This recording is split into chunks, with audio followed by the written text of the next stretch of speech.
Sederalun Menteri Perhubungan Budi Karya Sumadi ikut memprediksi siapa yang akan menjadi pemenang dalam Piala Dunia 2022.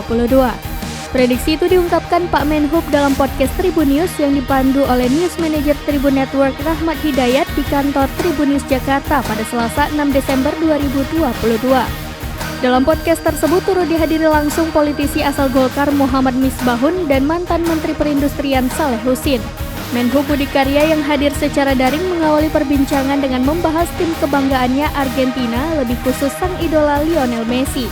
Menhub mengakui dirinya sempat merasakan patah hati saat Argentina di laga perdana fase grup harus takluk 2-1 dari Arab Saudi. Akan tetapi, di situ ia percaya bahwa Messi dan kawan-kawan bisa tampil apik di dua laga berikutnya. Benar saja, pada laga kedua Argentina mampu mengalahkan Meksiko 2-0 dan laga pamungkas fase grup menaklukkan Polandia 2-0. Lolos sebagai juara grup C, anak asuh Lionel Scaloni giliran mengalahkan Australia 2-1 pada babak 16 besar Piala Dunia 2022.